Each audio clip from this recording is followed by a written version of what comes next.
Broadcasting live from downtown Canton, Ohio since 1925. WHBC AM Canton, a Digity property. There are some interesting things to talk about when it comes to credit, debt, and savings that I think all of us can learn. And on our WHBC Newsline right now, we bring in financial strategist Clark Hodges. Good morning, Clark.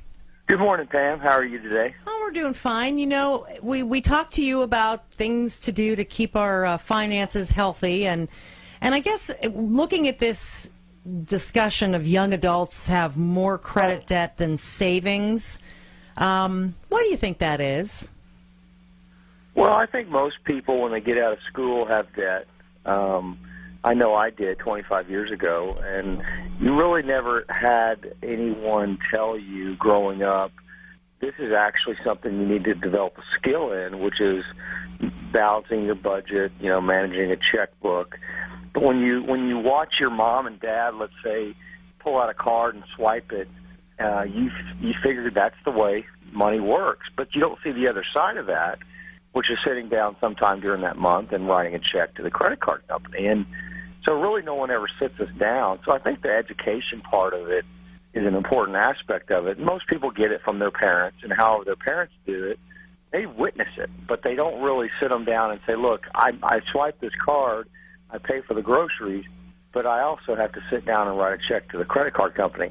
If parents would take that step, I think it would really do a lot for kids once they get out of school. I always thought financial planning class in, say, 10th or 11th grade would have been an awesome mandatory class for kids. It would help tremendously.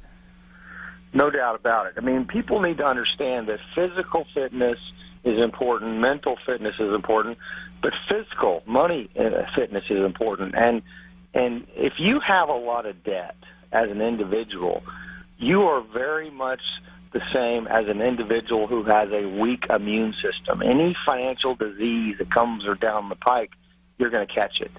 And if you have a weak immune system, you're subject to getting pneumonia and things like that. It's the same thing. So carrying a lot of debt can really bankrupt you.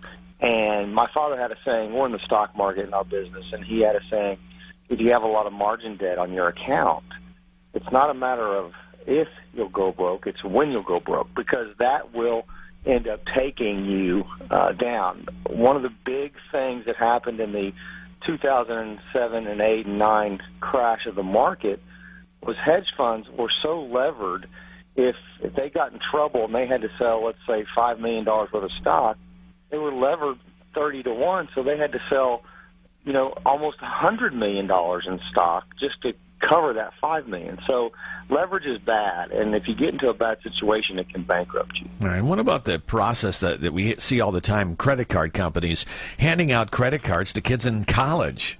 Yeah, and that's where my debt came from when I graduated college. You just like, hey, this is free money. This is awesome. And statistically, if you've got a $2,000 credit card debt, and you pay the minimum on that, it'll take you 10 years to pay that off. And, oh, by the way, it'll cost you $1,300 in interest, assuming around a 15% rate, which most cards are higher than that.